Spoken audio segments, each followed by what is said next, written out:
What's up, folks? I'm back with another reaction, back with some more Erasure. We're going back to their 1991 album Chorus again. Absolutely loving the start of this album, so just has me more keen to go through the rest of it and see the continued evolution of their sound as the early 90s came into play. And for me, as someone who became enamored with the rave scene in the 90s, I heard my first techno and trance late 96, went to my first rave party early 97.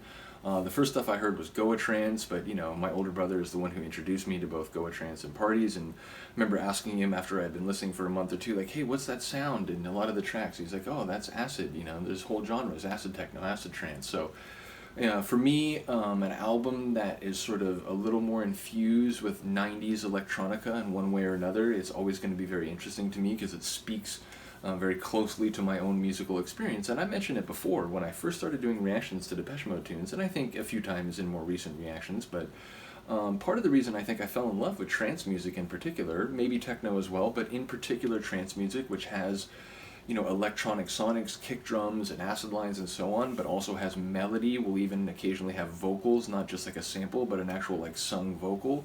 I think I was inclined to like trance because a decade earlier I was listening to groups like Depeche Mode and Erasure and Yazoo and Duran Duran and so on. So once again, I absolutely love an album from Erasure that has a slightly higher 90s electronic feel. So once again, shout out to Han Solo for describing the album in that way, which made me even more excited to get it. And as I mentioned before, I do have this sort of triple disc deluxe edition, which includes the album proper, a CD of B-sides and sort of remixes and rarities, and then a third disc which is just called Chorus Live, so it's all live performances of the songs. But yeah, we're up to the third tune on the proper album, and that's called Joan. Obviously it's a name, it's a very specific title, so one is led to conclude that this relates to someone, and perhaps it could be, the names are changed to protect the innocent sort of thing, where their name isn't actually Joan, but it is representative of someone in either Andy or Vince's life.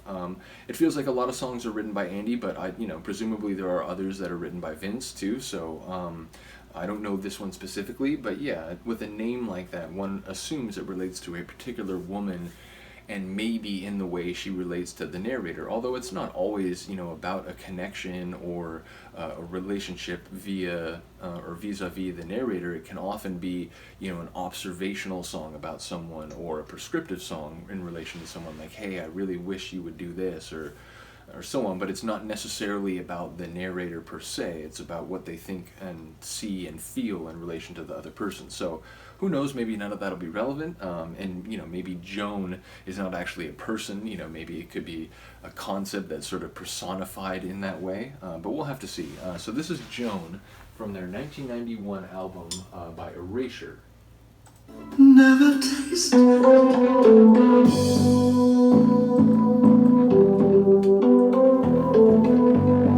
that bass.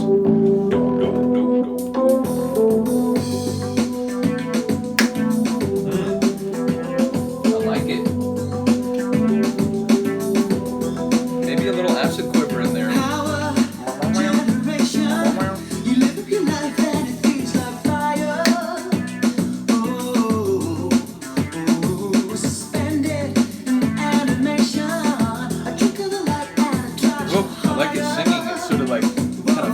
Note rhythm. Love that sting where the bass kind of riled up. Ooh, hear that at the top? Almost like wind chimes. Oh. The low end, it's got some grit and drag to it.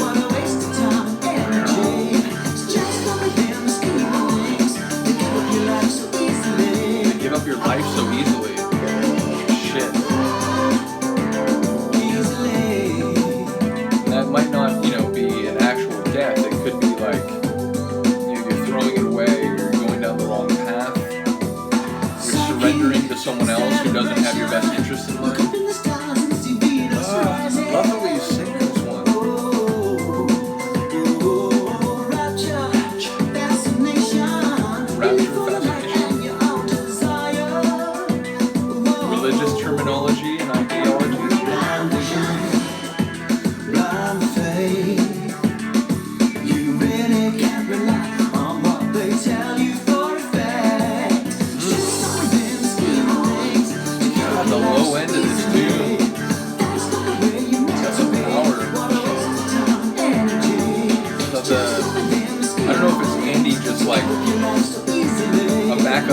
masking of his own vocal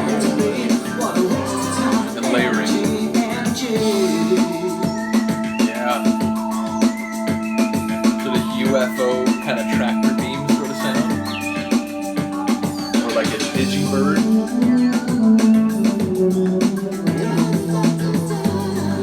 Was not expecting that layer. Dude, there's an acid quiver in there.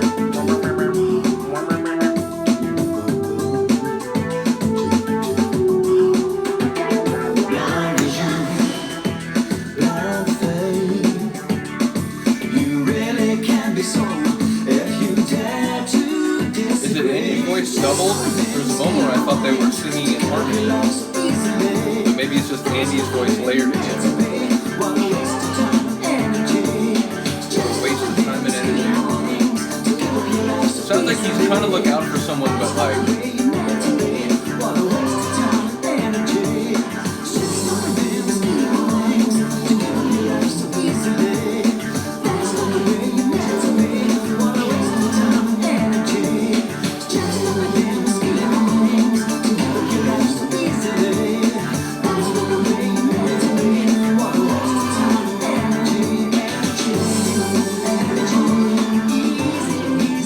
like with the backing vocals, there's a bit of like a gospel synth pop feel. Like it's an interesting blend. Oh god, that backing vocal. Why are you fading it while he's singing like that? Fade endings will be my eternal enemy. And again, I don't blame any particular band at all. It just seems like something that so many record labels and executives are just like, no, that's how you do a record. You play a song and you don't have an ending because, you know, for some reason we just want to fade out and pretend as if you continued playing for eternity. But no, that was fantastic. And it was interesting. It had a bit of a different flavor. A lot of their songs had that kind of like 4/4 beat where it's, you know, very like club kind of dancey, which I absolutely love. But this one had a bit more syncopation, a bit more that sort of heavy low end. It was like dragging the track forward rather than kind of like skipping across water like some of their tunes. But yeah, I like that. I like the variation. As I said, I'm pretty sure there was a 303 line in there. Now maybe not a Roland TB-303 like proper. It might be a hardware or software clone. But I'm pretty sure there was an acid line. Just a subtle little touch. But oftentimes that's some of the best stuff. You know, I mentioned in the 90s I would get into a lot of electronic styles, acid techno and hardcore and so on, but trance, not only like acid trance, but melodic trance or progressive trance as we were calling it at the time, as well as hard trance.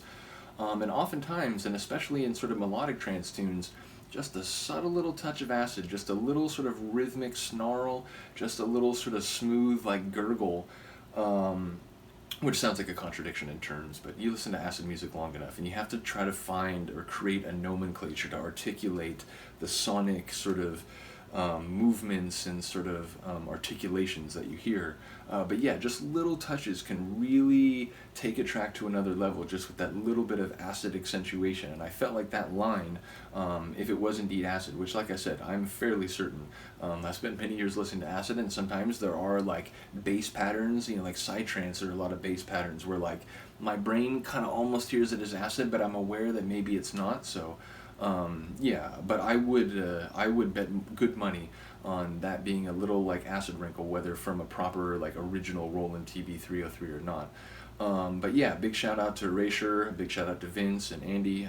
Just really love their music. It's like positive. It gets a sort of painful emotion sometimes, but even then it's often in a sort of like rejuvenative and restorative way, and it just feels like their music is very like emotionally cleansing and uplifting. So once again, big shout out to them. Let me know what you think of this one. Other than that, I will see you next time. Peace.